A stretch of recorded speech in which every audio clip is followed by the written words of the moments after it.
Hello and welcome to the birth of a new dimension. My name is Aurora.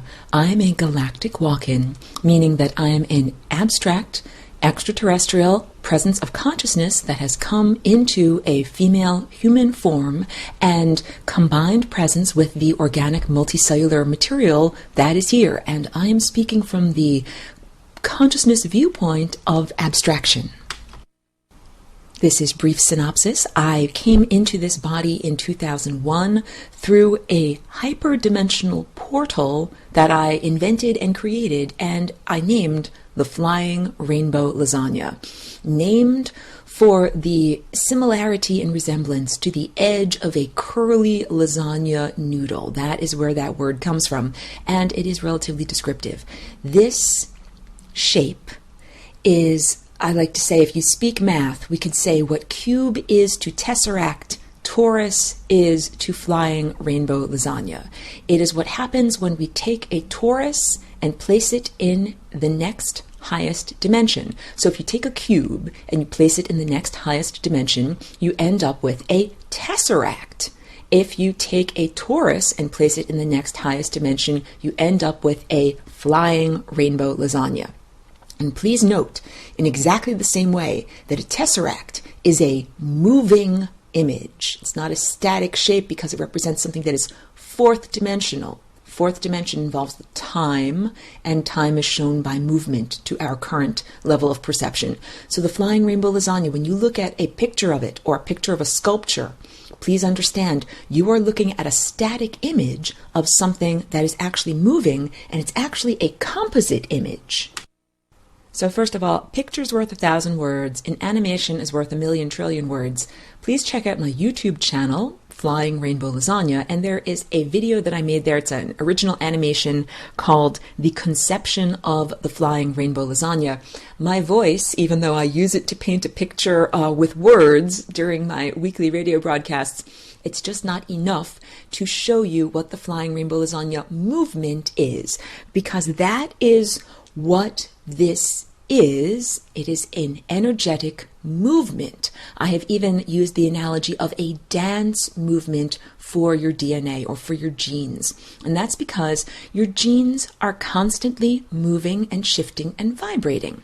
Your 8th grade science class might have given you an erroneous impression that your genes are simply a set of X-shaped chromosomes that live in the nuclei in the centers of each one of your cells. And that is a tiny little fraction of what your genes actually are. During a very limited portion of your gene's lifespan, of each cell's lifespan, the genes are tightly coiled. That's right before cell division, mitosis. During the entire rest of the cell's life, the genes are completely unfurled. And it's like taking a sweater and pulling on one of the threads of the sweater and unknitting or uncrocheting the entire sweater of your genes. And this is done so that the little RNA messengers can actually read your genes like a blueprint. When they are coiled up into chromosome shapes, it's kind of like, imagine a scroll that is rolled up, and it's too tightly rolled to be able to be read properly, rather. And when you need to read the words that are actually written inside of the scroll, you have to unroll it. And this is what's going on inside of the cell nuclei during the rest of the cell's lifespan. And when the scrolls, quote unquote, of your genes are unrolled, it's called chromatin, and that is the substance that fills up the nucleus of your cell. Science is just getting to be sophisticated enough to build machines that can actually perceive genes when they are in their unfurled state and begin to perceive the movements of these genes, because they are very complex, intertwining movements. So again, your genes are vibrating all the time, they're moving all the time, and the reason why they're moving is in order to unroll one part of the scroll, it's like you have to make one part of the scroll loosen up a little bit. It's all very tightly wound. So there are these amazing little enzymes that are like snippers that go in. They snip the spring-like tension to relieve tension, and then that allows areas to be unrolled and unfurled. So imagine now a minute subatomic dance of snipping, unfurling, resplicing, and intertwining. And science has created some beautiful images of these genes. When they're doing this, they look like they are circular braids. They look like complex tapestries. And so now we begin to understand that genes are constantly moving. Aurora, why does this matter? Because we are like musicians. We are playing our instruments.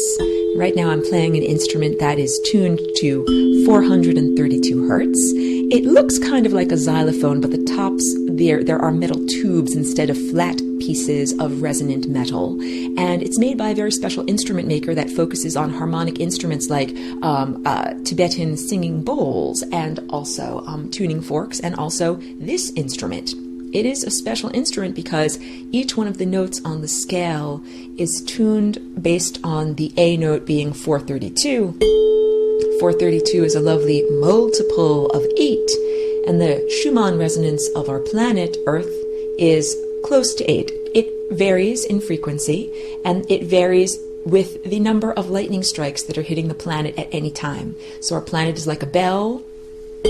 Bell rings when lightning strikes it, sometimes more lightning, sometimes less lightning. So we hover in pitch, like a singer that might go, and the earth is singing and the pitch changes. And ordinarily it's around 7.58 or so. We round up to 8.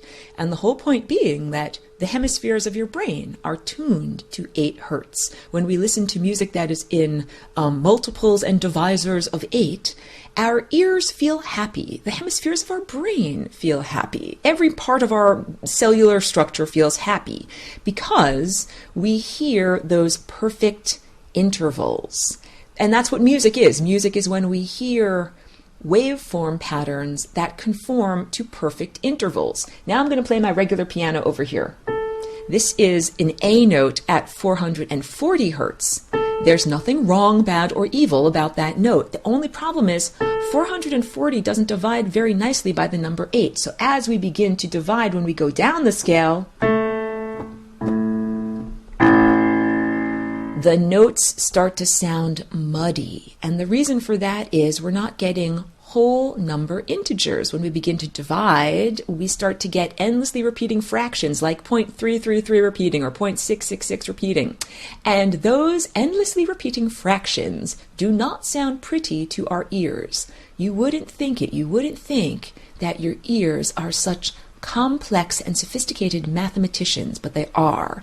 And they can tell when notes are not quite at the right frequency. And what it makes a sense of a person feeling slightly emotionally edgy. And all of the music in the Western world has been tuned to 440 hertz as a convention since the end of World War II. So this has to do with why humans might be feeling slightly edgy. That was my just brief harmonic, rant. This goes way beyond just music. This goes to vibrations of consciousness. We are submerged within a sea of vibrations, and we are affected by these vibrations, and we also emit our own vibrations, which affect the world around us. This is what's fair. This is like saying, we could call it cosmic politics or interdimensional ethics. And all of this, what I speak about here, these topics, why do I choose these topics? The answer is I'm attempting to prepare Earth surface human culture for this birth of a new dimension, which is the coming together of the worlds of pure spirit or energy or uncollapsed waveforms and the world of matter and the anthropomorphic world that we are more familiar with. These two formerly divergent realms are now being brought together by the boundary dissolving structure called the flying rainbow lasagna. The flying rainbow lasagna is how you can make the inside and outside of a membrane communicate without cutting that membrane. What we do is we begin to vibrate that membrane in a higher dimension, and this allows information to pass from one side of the membrane to the other side of the membrane. And what is the membrane that we're talking about? It is time.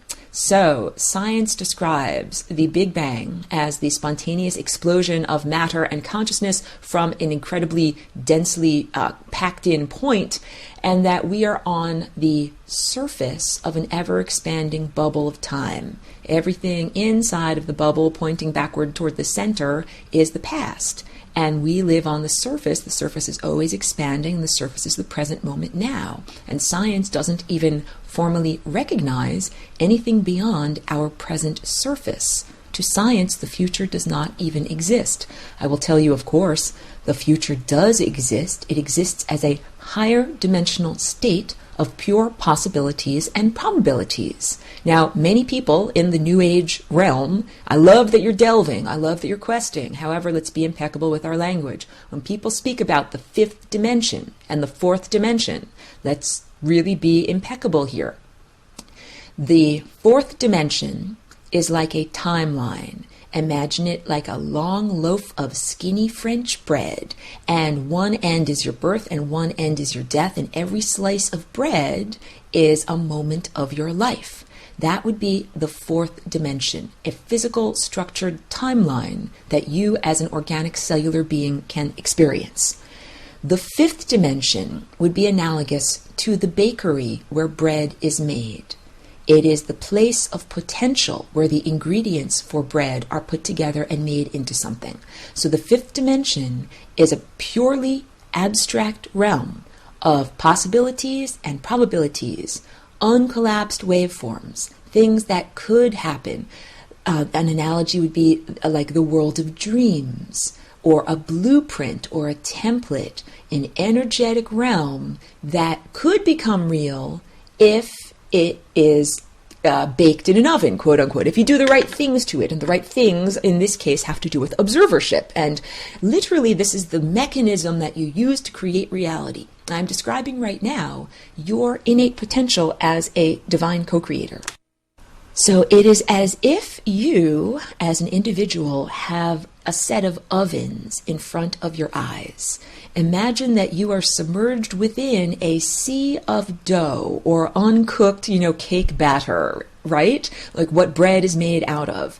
And whenever you open your eyes and look at that stuff that has the potential to be bread but isn't bread yet, the ovens of your eyes actually bake it into bread. This is what each one of us is doing with our individuated consciousness and perception every minute of the day. And this is what is so special about us, you, me, the world, about us as humans.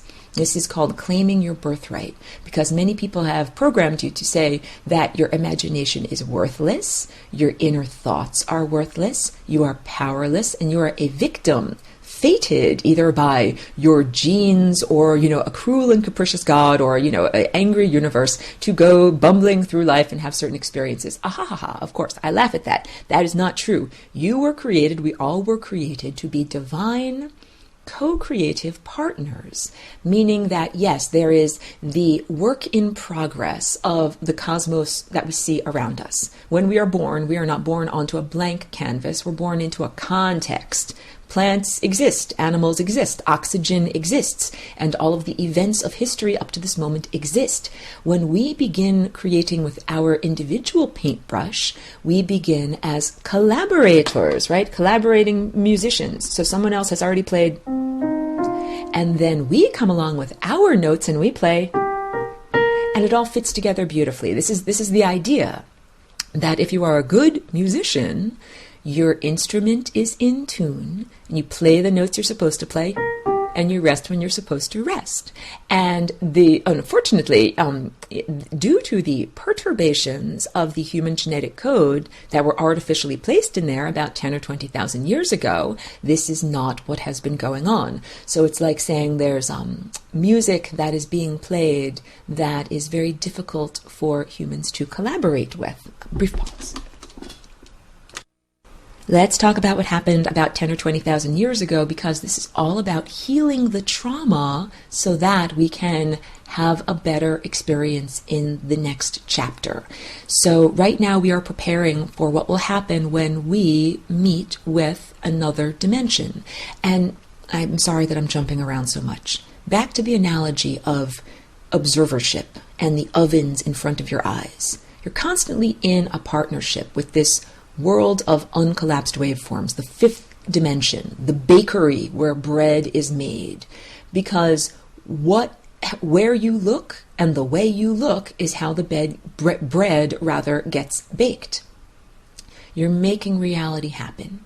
Many people have programmed you to say you're not making reality happen, so that you are like a passive victim, like a doormat. Like, it ain't my fault, I ain't making reality happen. But actually, you are making reality happen. And once you begin to understand the mechanism for it, you can then claim your place as a responsible galactic citizen. So up until this point, humans have not been able to claim that place because they've been like hearing impaired people that are playing music. They can't tell that they're out of tune, all right? So first up, it is about cultivating the higher faculties to be able to even perceive and understand what is going on. And in order to cultivate the higher faculties, because I'm telling you, it is not my way to simply present a difficult situation and not present solutions. If I begin to describe a difficult situation, feel at peace that I also have up my sleeve a set of changes or fixes or things that can be made to improve things. So cultivating unconditional love is one of the things that can be done literally to change and fix and heal the situation. And unconditional love, just like that A note at 432 hertz, it's a tone. It's not an airy-fairy ideal, or it's not a romantic attraction. It's a tone or a frequency that your heart chakra or energy center at the level of your chest creates when there is an equal receiving of energy and sending out of energy.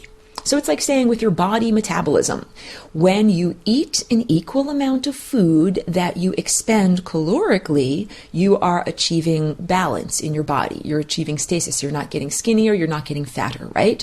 That is exactly what's happening when you are loving unconditionally. So unconditional love, it doesn't necessarily mean that you want to hug someone or that you have to direct it towards any person. This can be impersonal. What you are doing when you are practicing unconditional love is you are loving the cosmos. You're not clinging to the past or grasping in anxiety into the future. Your mind, your consciousness, your awareness is totally focused in the present. And what that does is reduces the friction of consciousness moving through time.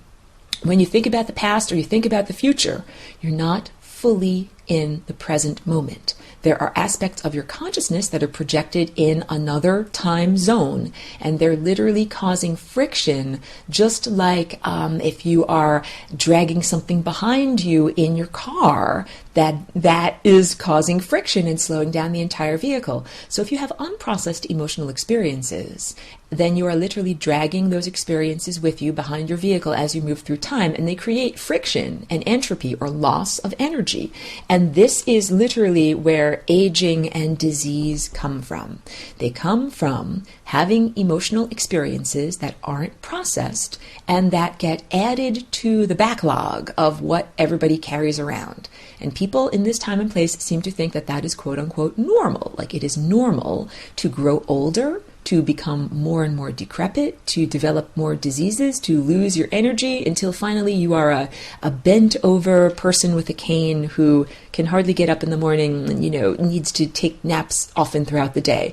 That is not normal. That is not what your body was created for. Your body was created to be constantly connected to the source of energy, like plugged into the power station, and to constantly be able to cellularly regenerate. So to redefine aging, we can say aging is the process of moving chronologically through time. We don't have to say that aging means that your body ceases to function. I don't know why that program was so blithely accepted. Like, oh yes, when you are 10 years old, your back feels great and you can get up in the morning without any kind of coffee or stimulant and run around all day. But then 10 years later, when you're 20 years old, you need a cup of coffee to get out of bed in the morning. And then 10 years later, your back hurts. And then 10 years later, your back hurts worse. And then 10 years later, you can hardly get around at all. Like, this is craziness. This is not what our bodies were created for. So this is like if you run a car without properly changing the oil or caring for it, it degrades very quickly. The physical body of humans degrades quickly when it is subjected to this level of mental friction.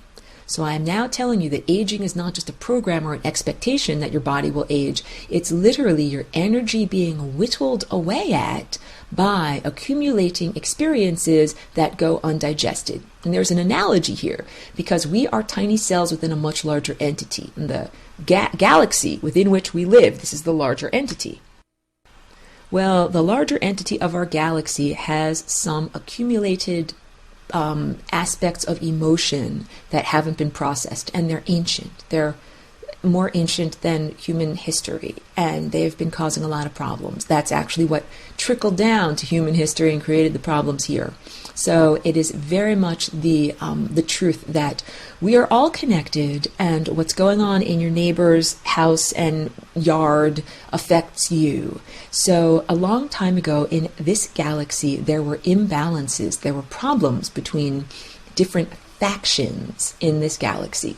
And even though humans, unfettered, free humans with an untrammeled genetic code, we're talking before the fall of Atlantis, lived here on Earth. Eventually, and I've spoken about this at length, and it's in my Galactic History webinars, what happened was invaders of consciousness came to this planet because they destroyed their own places to live. They didn't have other options to get back to source, and they needed a place to be. And the place that they rammed themselves into was the human genetic code. And this turned the genes from something that were multidimensional into something that is flat. Just like taking a slinky, something that is shaped like a three-dimensional spring, and squashing it with like a heavy, a bulldozer, rolling over it like with a pavement-producing machine. You would flatten it out, and that is what we presently see. We see the human genetic code being understood as a linear wave form, like a sine wave that has a C curve that faces up and a C curve that faces down, as opposed to a rounded, slinky-like, three-dimensional coiling. And as I described not that long ago in this very broadcast, your genes are always vibrating.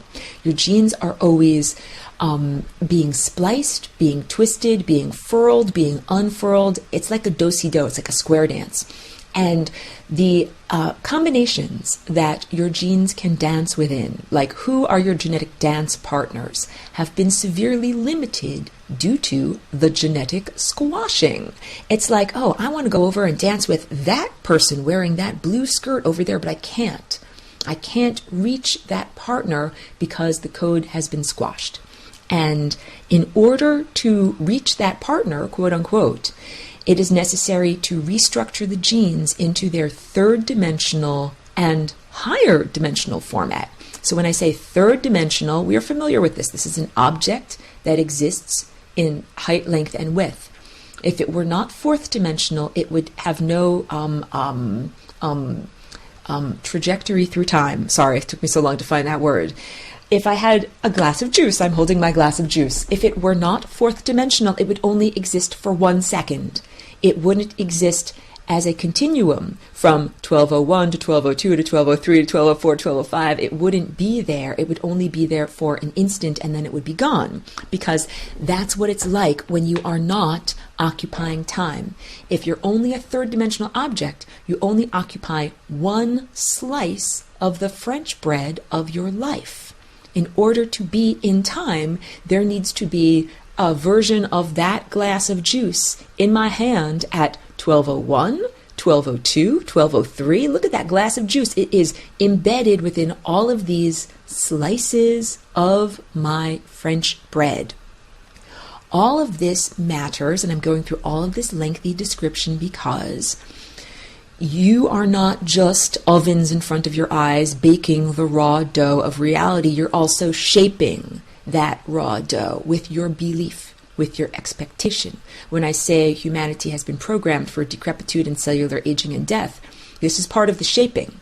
You didn't necessarily come here as a tiny child and say, yes, I consciously choose to ingest this expectation that my body will become decrepit and grow older and die one day. That is just part of being immersed in this time and place. I am here as an antidote, as a new little piece of information that says you can grow old and die and become decrepit if you wish, there's another option available. And this other option means you take your flat linear genes and apply the vibratory energy movement called the flying rainbow lasagna to them and pop them forward into a three-dimensional format, but not just into a three-dimensional format, into a fourth-dimensional format, because a fourth-dimensional object is moving through time. So we're taking your genes, we're taking them not only two-dimensional to be something that is three-dimensional, and then to be something that is fourth-dimensional, meaning moving through time. So the flattened out waveform now becomes a slinky, and now the slinky can move and twist and morph and dance in interesting new shapes. And again, without my paper and pencil and you in front of me and the capacity to really draw this, it's very, very challenging to describe it with my voice. That's why I run these webinars. If you're interested in my webinars, please go to flyingrainbowlasagna.com and check out the upcoming events, and you will be able to find them there. So the idea is that your genes are doing two different types of replication. One is daily at the cellular level. Genes are replicating copies of themselves. Like your skin cell is making another daughter cell that looks just like it. On another level, there's what is happening on the level of sexual reproduction, the reproductive cells of your body. So there is also, brief pause while I say my work. There is also an erroneous idea in this time and place that in order to change on a genetic level, you have to change at the level of the seed, like the gamete, the genetic sexual cell, and then have that change be reverberated forward in future generations of offspring. And yes, that is one way to affect the genetic code. Like if I took a mommy and I took one of her cells, one of her eggs, and I changed the genes in that egg, let's say to make her have purple hair, and then when that mommy had a baby, the baby would have purple hair. The mommy wouldn't have purple hair, but the baby would, and that baby's babies, and that baby's babies. So you say, if we want to have humans have purple hair, that is the way to do it. That is one way to do it. However, I will tell you that there is another way to rearrange your genes that affects your present state of your body, not just your offspring. So when your genes are in the process of being read by RNA messengers and reproduced in order to reproduce a copy cell, like a skin cell becoming a skin cell, at one point, the genes make a loop. They unzip like a zipper, and one of the sides of the zipper creates a perfect copy of itself. And that process of making a loop, it is unstable. It's only supposed to be a loop that's there for a second, for this very specific purpose of unzipping, making a copy, and then zipping back up again. The flying rainbow lasagna shape can be used as a higher dimensional placeholder to keep that loop open so that it does not collapse. And when we have something that once was shaped like a line, but now is shaped more like a hula hoop, we can make combinations of genes by direct line of sight across that hula hoop. So again, this is very challenging to say with words, but let's imagine a hula hoop, and then imagine taking a very long pole and using it to touch two places on the diameter of that hula hoop. And look, I can touch this place on the hoop and this place on the hoop, or this place and this place. And those two areas would have been formerly unavailable to intercommunicate with one another because of the genetic squashing. And when we turn the genes into the shape of a loop or a hula hoop, we can then make new combinations across that hoop. We can rearrange the letters of your book to say whatever we want. I used this analogy last week.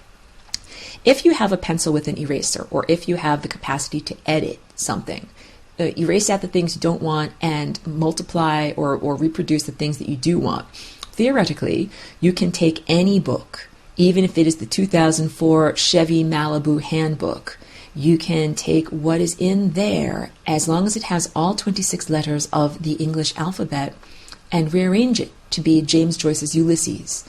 You can take your basic genetic code of what you have been given at birth, and as long as you have the tool that allows you to take out what you don't want and reproduce often what you do want, then you can theoretically rewrite it to be whatever you want. So if you currently have brown hair and you want to change your genetic code to have purple hair, you can go into the nuclei of every cell of your body, specifically the cells that govern the color of your hair as it's growing out of the little follicles of your head, and change the structure of the way those cells are behaving on a genetic level with this flying rainbow lasagna shape and energetic movement. And within this generation, change the expression of cells in this body. So this is what I'm trying to say.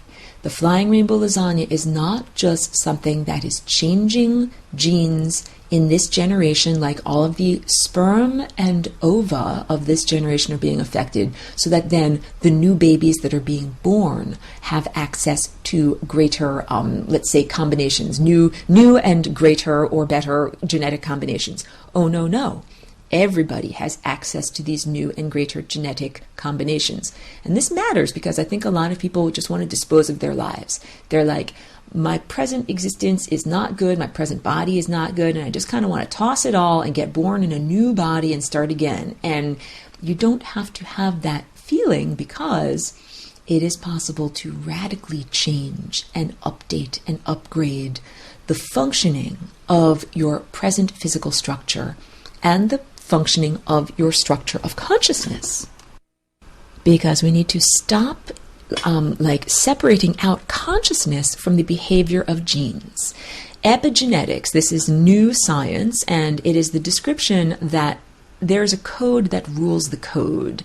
So when genes were first discovered in the mid-1950s, people had a sense of genetic fatalism, the idea that something was fated to happen if it was written in your genes.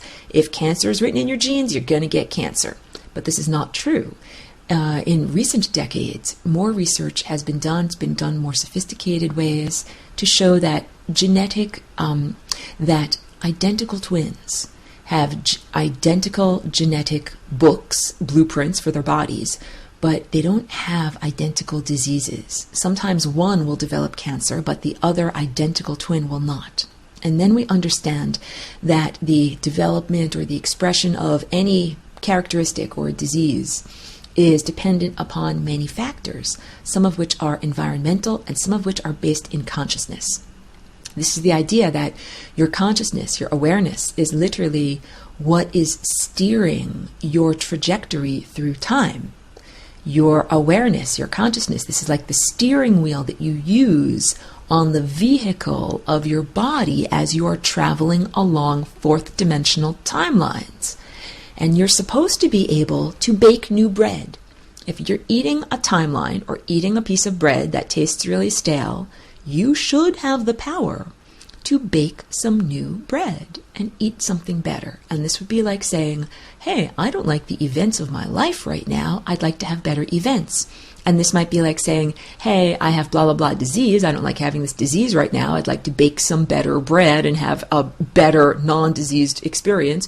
Or it can say, hey, I'm experiencing this bread right now where my car is about to hit into a brick wall at 75 miles an hour and I really need to bake some new bread. So this is the idea that death is a membrane. It is a membrane of consciousness that you approach when you approach the end of your timelines. Death is the brick wall that is the end of your timelines, and it's not a static object. It is a flowing membrane of consciousness. So again, death is impersonal. It's not a personal grim reaper that follows you around and says, nah, nanny poo-poo, I want to ruin your life. No, death is an impersonal membrane of consciousness, like a waterfall, that your awareness cannot get past that waterfall. And it keeps hitting that waterfall and then circulating back to the beginning and being circulated through this refinery of consciousness over and over and over again within one life. This is what I draw when I draw the time vortex. The curved edge of the time vortex is the membrane of death. And each one of us within one incarnation hits the membrane of death an endless number of times. You have so many iterations. An iteration in math is like a possible combination.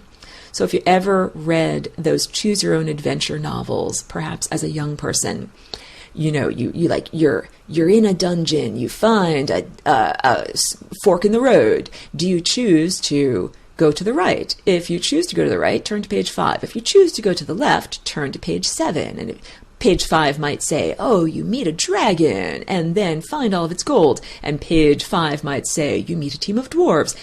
This is what life is like. We are on the choose your own adventure novel, and we make different choices and then experience the consequences of those choices. Some of those consequences end in the final denouement, the last scene of the movie, hitting the membrane of death.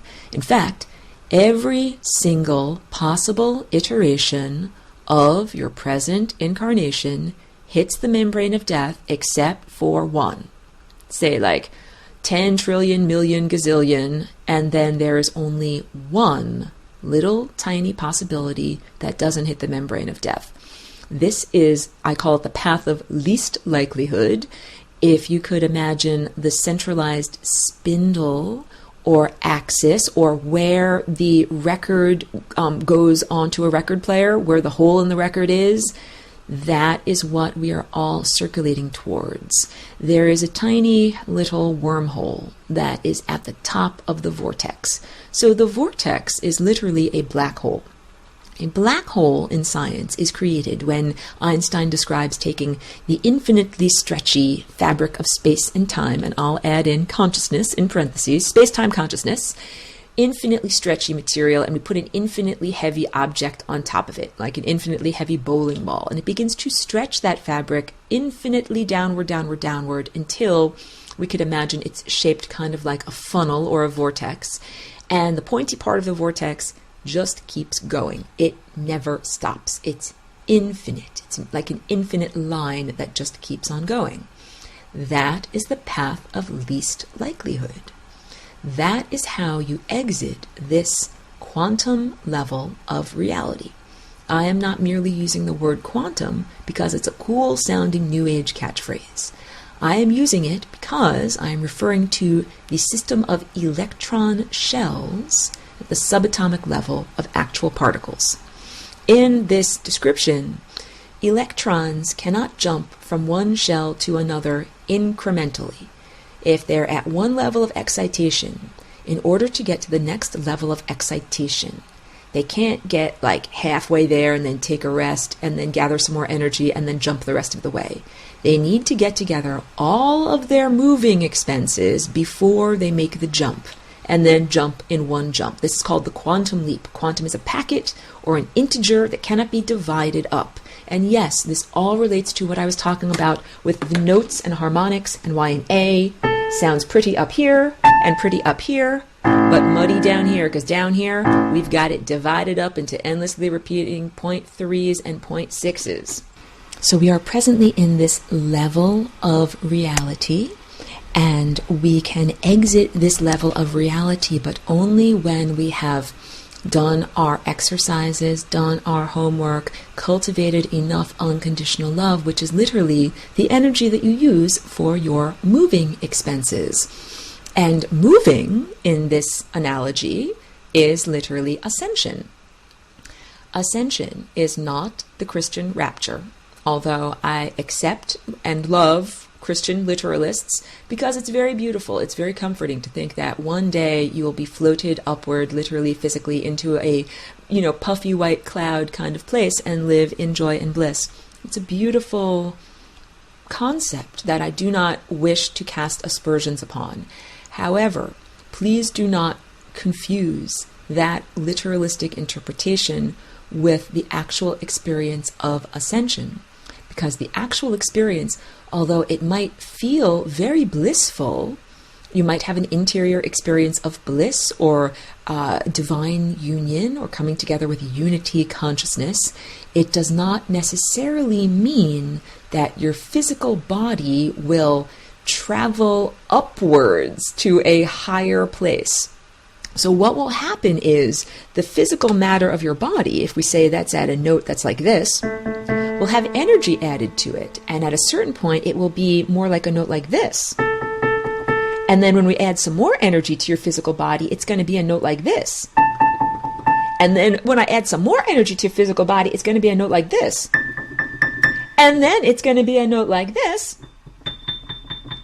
And when we add enough energy to your physical body, it becomes a note that's so high that only dogs can hear it. And pretty much we have exited this level of reality, and we now experience a new level of reality. It doesn't mean you cease to exist. It doesn't mean that that new level of reality doesn't have its own set of inherent rules and structures. You know, we live here in this physical realm. There's the rules of physics. The rules of physics include gravity. Gravity is a beautiful thing because it prevents all of the water from flying off the surface of Earth and allows us to live here in peace and harmony. If we just suddenly suspended the rules of physics, it means that a lot of the things that keep us alive wouldn't be there anymore. So rules and structure can be very lovely and good, and when we enter into the next realm, it will have its own sense of structure, its own sense of rules, but those will not be the rules of the physical world that we have exited from. Okay, so now I have to speak a little bit about emanating. So we are in this sea of vibration, experiencing vibration that affects our genes. That's, if you've never done this, if you've never experienced this. If you pluck a guitar string, even if you do not physically touch the strings that are next to the one that you plucked, the ones that are next to it will vibrate sympathetically. And that happens because the string that you actually touched is making air vibrate, or atmosphere vibrate around it, and that atmosphere affects the other strings. So all of us here, in terms of interdimensional ethics, cannot pretend that we are not affecting one another. We must all gracefully acknowledge we are affecting other people. Even if you're sitting in a room not saying anything, just breathing, your existence on the planet and your silent emanations are affecting the planet, they're affecting other people, they're affecting everything. So if you're in a good mood, if you're in a bad mood, you're affecting everyone else, and everyone else is affecting you. There's a lovely science experiment where many different metronomes, you know, the little ticking back and forth timekeeping devices for playing music, are placed on a table, and they are not synchronized. They're all going at different beats. And what happens if you simply allow them to continue clicking away, at a certain point they all become synchronized. And this is because the ones that are going really fast, click, click, click, click, click, they lose a little bit of energy through the table surface. They transfer it to the other metronomes that are ticking, and the ones that are a little bit slow, they gain a little bit of energy from the other ones that lost their energy. So eventually, all of these ticking metronomes become synchronized, and they all tick at the same time. This is what happens with energy of consciousness in the great symphony within which you are submerged, okay? You're all affecting one another. Every person is like a metronome. You are vibrating at your own particular frequency, or your genes are dancing at their own dance pace. And that's appropriate. We're all beautiful, unique individuals, and that's what you were placed here to do. And we're all affecting one another. The only problem is some people are not well tuned. Their instruments are not well tuned. They sound like this. And some of them are loud, all right? So I'm the flying rainbow lasagna. I invented a new tune, a new melody, and a new dance movement for the genes. And it is totally appropriate for me to be here in this body and give an example of what this new dance is. I can say, hey, everybody, look at me. I'm dancing like this. Hey, here's how I dance. Look at my foot movements. You know, right foot, left foot, forward, backward. What I cannot do is physically force anyone else to dance like me. That is not ethical. However, I am here affecting everyone else, just like the metronomes on the table. And yes, the Flying Rainbow Lasagna metronome has a very unique beat, and it is really changing human culture. And not just human culture, it is changing Earth consciousness, the noosphere, the collection of all thoughts and consciousnesses that are on the planet, and it's changing the galaxy. And this is a much needed change because I described earlier that our galaxy has been in a state of unease or dis-ease since ancient times. And these divergent star cultures that have been fighting each other, forgive me if I say this, they remind me of children squabbling on the playground. And I'm saying this right now, not so that you begin practicing condescension, but so that you understand whom you wish to be interactive with in terms of consciousness. Which are the really good musicians who should be mentoring you in the notes that you play? You want to find someone who really has been practicing and really cultivating their musicianship. And those musicians you will find on the stellar network. So this is the network of stars. It is pure stellar consciousness that has not yet been stepped down or diminished in order to be placed into an anthropomorphic form. And when we're saying anthropomorphic, we're saying like one head, 2 arms, 2 legs, an embodied form. There's consciousness that is on the level of the stellar network that is pure abstraction. When I say abstraction, I'm speaking like an artist from the terms of visual arts. An abstract painting is not representational. It doesn't look like a thing that we are familiar with in our system of interpretation, such as a cat or a bowl of fruit or a flower or a face. An abstraction is simply what it is. It might look like shapes or polygons, but it doesn't necessarily have to represent a thing. Like a square or a box or a cube can be interpreted as a house. But you don't have to interpret it as a house. You can just look at it as a cube, okay? So in abstract art, we are talking about something that has not gone through the system of interpretation, because it is that system of interpretation that is actually a flawed filter. That's the anthropomorphic filter. So this is what seeing is on the level of the brow chakra, indigo, right up above your physical eyes. There is the aperture with which you see higher dimensional reality. But if you have not yet gotten to the level of the crown chakra, which is abstraction, you will be seeing and perceiving through your anthropocentric filter, your human-sized filter. And that means that there are misinterpretations that can occur simply by putting everything into the context and meaning and understanding and language of being a human. It's brief pause. When you begin to see on an abstract level, you see things like particle A interacted with particle B and the result was result C. That's very different than seeing on an anthropomorphic level where you might say person A stabbed person B with a knife and the result was C, death. Because on that level, we're shocked and horrified by the violence and the death. And on the level of pure abstraction, we have bypassed the level of emotional filter. Essentially, it is a neutral understanding of the world because we are not engaging our emotions that we derive from our human identity. So, connecting with the stellar network is connecting with consciousness that has not been perturbed or changed in its like light that has not gone through a lens. It has not been bent by going through a lens or filtered by going through the lens. It is pure light of consciousness. Hey, birth of a new dimension, when we come together with otherworldly consciousness, this is the consciousness that we wish to come together with. And we wish to do it in an unimpeded fashion. So right now, I think a lot of people are having interactions with otherworldly beings, but it's not unimpeded. I'm really sensing that there are imposters, or that it's like looking at the world through a smudgy filter. A windshield that has smudges on it or glasses that are smudged with stuff. you're not seeing clearly.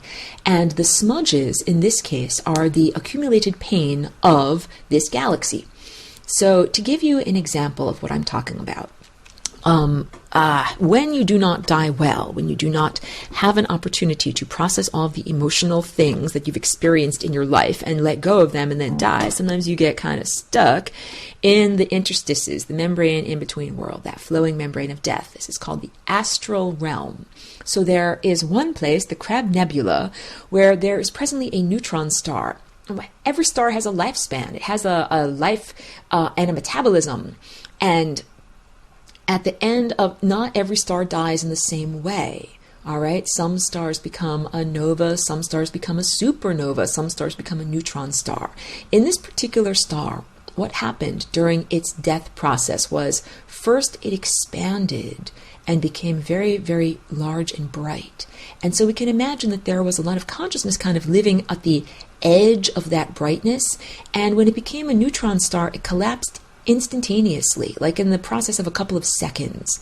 And if you can imagine Wile E. Coyote running off the edge of a cliff and still running but not falling downward into the ravine yet, that is what happened to those consciousnesses. Those consciousnesses died or transitioned so suddenly that it's like the rug was swept out underneath them and they didn't have a chance to transition well. And just like in Japan, there are folk tales of the hungry ghosts who wander the gray plains of like the hell realms, looking for souls to eat because they never were fed properly in life. This is what this entire civilization of the Crab Nebula experienced. And this is not moralism. I am not projecting moral value judgments on these organisms or these entities that live there. I'm simply saying this is what happened to their culture.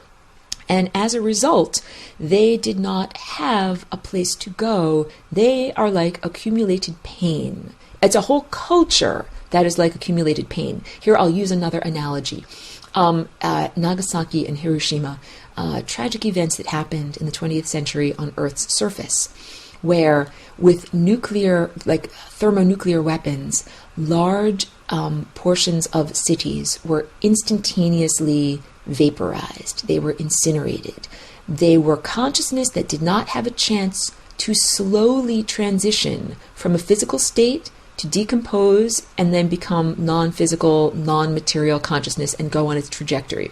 Those people were vaporized so instantaneously that their consciousnesses didn't have a moment to realize that they had died, that they had lost their matter of their physical body. And many of those consciousnesses simply continued in their same patterns. Like, oh, I was riding my bicycle to work and then I got vaporized by a nuclear weapon and then I continued with my consciousness simply riding my bicycle to work. There is or was a whole city, like a virtual city of consciousnesses that had died, being vaporized instantaneously in those tragic events, living out their lives unaware that they had actually physically died. This is what I'm talking about. I have 6 minutes left in this broadcast and I have a really big topic to cover. It is called the death journey. It is called how not to get stuck in the membrane. It is called how to ascend. Basically, what you have to do is understand you're throwing out the window everything that has been going on for the past 10 or 20,000 years. Any system that has been designed during that time is no longer relevant. I'm talking about systems of mystery traditions or magical rituals or any way that people have utilized in order to navigate the non-physical world of after what happens after you die.